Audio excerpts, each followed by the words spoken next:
Good afternoon বন্ধুরা, আজকে অনেক দিন পর একটা রান্নার ব্লগ শুরু করছি, তোমাদের সাথে শেয়ার করব। সেটা হচ্ছে আমাদের মদনপুরের বিলের মাছ আমার হাজব্যান্ড নিয়ে এসেছে। আমি জানি না কি মাছ, তোমাদের দেখাচ্ছি। তোমরা যদি কেউ জেনে থাকো কমেন্টে বলো প্লিজ। আমি জানি না, বললো খুব ভালো মাছ নাকি, অনেকে নিচ্ছে। তা আমি আজকে ফার্স্ট রান্না করব, তার রান্নাটা তোমাদের সাথে শেয়ার করব। এবং রান্না করার পর সেটা দেখতে কেমন লাগে, খাওয়াতে তো তোমাদের পারবো না, জাস্ট কেমন লাগে সেটা অবশ্যই দেখাবো। তো প্লিজ। আর আমি মাছগুলো ছেড়ে দিয়েছি কড়াইয়ে, দেখাচ্ছি। মাছগুলোতে একটাও কাটা নেই, অনেকটা তোমার ওই রিঠা মাছের মতো দেখতে লাগবে, কিন্তু রিঠা মাছ নয়, কারণ রিঠা মাছের ছোটো ছোটো আঁশ থাকে না। এই মাছগুলো ছোটো ছোটো আঁশ দেখেছি আমি। কী মাছ আমি জানি না, আমি সব রকম মাছ খাই না, কিন্তু জাস্ট রান্না করে দেখি কেমন লাগবে। দেখো মাছগুলো আমি ভাজতে বসিয়ে দিয়েছি, মাছগুলো ভাজা হচ্ছে। মাছগুলো ভালো করে লাল করে ভেজে নেব, তারপরে আলু ভাজবো এবং পুরো রান্নাটা তোমাদের সাথে শেয়ার করবো। ভিডিওটা স্কিপ। দেখো বন্ধুরা, আমার মাছগুলো লাল করে ভাজা হয়ে গেছে, দেখতেই পাচ্ছ তোমরা। একটু কড়া করে ভাজলাম, কারণ যেহেতু জানি না কি মাছ, রুই কাতলা হলে বোঝা যায়, কিন্তু যেহেতু মানে নাম জানি না, মাছটা সম্পর্কে কিছুই জানি না, এই জন্য একটু লাল করেই ভাজলাম। মাছগুলো ভাজা হয়ে গেছে, এবার আমি তুলে নেব। বন্ধুরা, এই যে মাছগুলো আমার লাল করে ভাজা হয়ে গেছে, আর এখানে আমি জিরে শুকনো লঙ্কা ফোড়ন দিয়ে আলুটা ছেড়ে দিয়েছি। আলুটা লাল করে ভাজবো।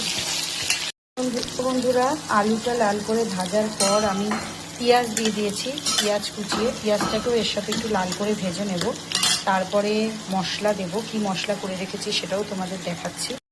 এই দেখো বন্ধুরা, আমি এখানে পেঁয়াজ, আদা, রসুন আর কাঁচা লঙ্কা পেস্ট করে রেখে দিয়েছি। এই মশলাটাই দেবো, কারণ পুরো রান্নাটাই মাংসের মতো হবে। কারণ মাছটা আমার হাজব্যান্ড বললো যে এই মাছটা মাংসর মতো রান্না করলে নাকি খেতে খুব ভালো লাগবে। তাই এখানে আলুটা ভাজা হয়ে গেলে মশলাটা দেবো। আলুটা আর পেঁয়াজটা লাল করে প্রায় ভাজা হয়ে গেছে, এবার আমি মশলাটা দিয়ে দেবো। এখন মশলাটা দিয়ে দিয়েছি, এবার মিক্সির বাটিটা ধুয়ে একটু জল দিয়ে দেবো। দেখো বন্ধুরা, এর মধ্যে আমি মশলাটা দিয়ে দিয়েছি, যে মশলাটা আমি আদা, পেঁয়াজ, রসুন, লঙ্কা, টমেটো পেস্ট করে রেখেছিলাম সেটা দিয়ে দিয়েছি। হলুদ, লবণ দিয়ে দিয়েছি। আর এর মধ্যে দেবো জিরের গুঁড়ো, ধনের গুঁড়ো আর একটু সামান্য কালারের জন্য কাশ্মীরি লঙ্কার গুঁড়ো।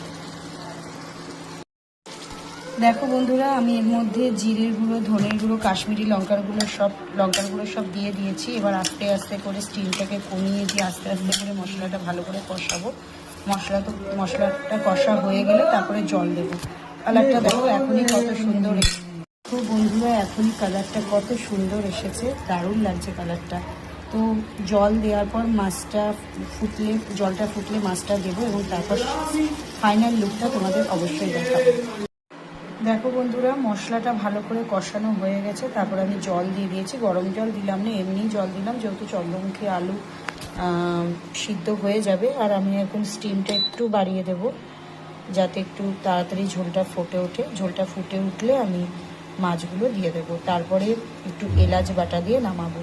তোমরা পুরো ভিডিওটা স্কিপ না করে দেখতে থাকো, এবং আমার রান্নার ভিডিও যদি ভালো লেগে থাকে তাহলে কমেন্টে অবশ্যই জানাবে।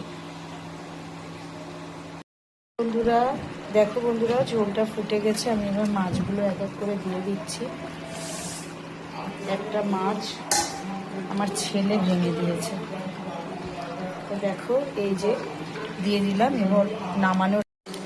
দেখো বন্ধুরা, মাছের ঝোলটা প্রায় রেডি, নামাবো।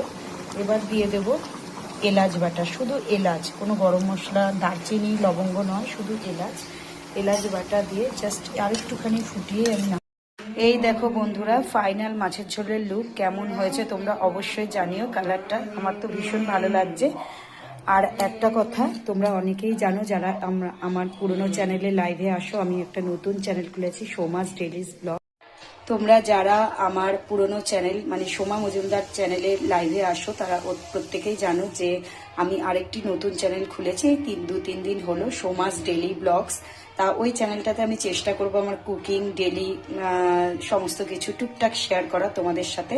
চ্যানেলের লিঙ্কটা আমার এই পুরনো চ্যানেলের অ্যাবাউটে দেওয়া আছে, সোমাস ডেলি ব্লগস। প্লিজ বন্ধুরা, তোমরা আমার নতুন চ্যানেলটাকে সাবস্ক্রাইব করে আমার পাশে থেকো। তোমরা এখনো অবধি আমার পাশে ছিলে, আশা করি পাশে থাকবে।